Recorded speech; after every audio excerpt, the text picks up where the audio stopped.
Telangana iconic గా tea square November నాటికి నిర్మాణ పనులు ప్రారంభించండి. యాపిల్ వంటి ఇంటర్నేషనల్ అవుట్లెట్లు ఉండాలి. ఇంటర్నేషనల్ కాదే, చంద్రమండలం సూర్యమండలం పెట్టరాదు, ఇంటర్నేషనల్ కాదు, దాని పెద్ద పేరు పెట్టాలి. తెలంగాణ ఐకానిక్ అట 24 గంటలు పనిచేయాలట. ఏఐ హబ్ కోసం కార్పస్ ఫండ్ ఏర్పాటు చేయండి. సమీక్షలో సీఎం రేవంత్ రెడ్డి. నాకు నవ్వొస్తుంది. రేవంత్ అన్న ఆ టీ హబ్ కు వ్యతిరేకంగా నువ్వు పెట్టేది ఇప్పుడు టీ స్క్వేర్ అంటే ఎట్లా ఎట్లా రేవంత్ అన్న? అసలు నువ్వు చదివింది బిఏ కాదు, మ్యాథ్స్ చదివినవా, కంప్యూటర్ సైన్స్ చదివినావు? నా లెక్క బీటెక్ చేయలే కదా, నువ్వు బిఏ చదివినావు కదా. నీ దమాక్తోని నీ తెలివితోని తెలంగాణ ఐకానిక్ గా ఏఐ హబ్ గట 24 గంటలు. ఓకే, 24 గంటలు ఉండాలి, పని చేయాలి. 24 గంటలు అంటే 24 గంటలు కరెంట్ కావాలి. ఫస్ట్ కరెంటు లేదు కదా మన రాష్ట్రంలో.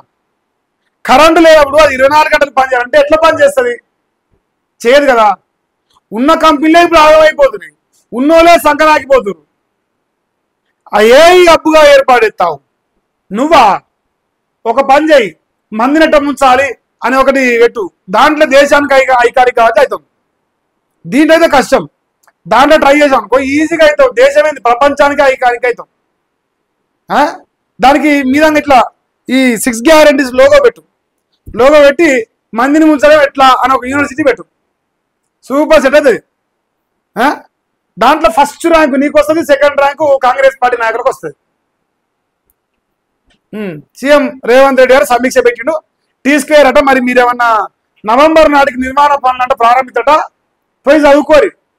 మీరేమన్నా కంపెనీలు పెట్టాలంటే మీకేమన్నా ఐన్స్టీన్ లెక్క, మన ఉత్తమ్ కుమార్ రెడ్డి లెక్కనో రేవంత్ లెక్కనో బ్రెయిన్ ఐన్స్టీన్ లెక్క ఉంటే మీరందరూ పోయి ప్రయత్నం చేయరు, కష్టపడరు, రాష్ట్రాన్ని రైజ్ చేయరు, రైజింగ్ తెలంగాణ చేసే ప్రయత్నం చేయరు.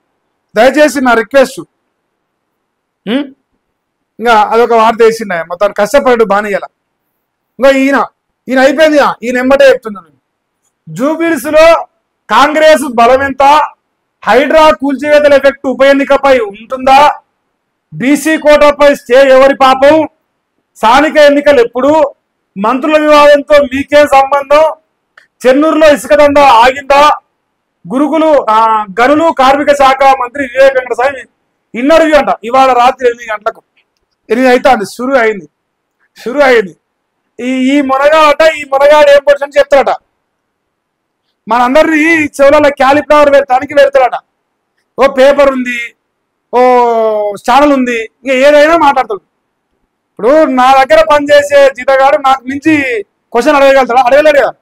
సో ఇప్పుడు వాని కాడ పనిచేసే ఎంప్లాయీస్ వాని ధైర్యంగా క్వశ్చన్ అడగలేరు. అది వాస్తవమైన విషయం. ఇప్పుడు ఈయన ఇంటర్వ్యూ అట మరి అది కథట. బలమేంతనా? గెలవరు. జూబిలీస్ లా తల కింద తపస్సు చేసి బోర్ల బొక్కలు పండుకొని ఏడ్చినా కూడా గెలవరు.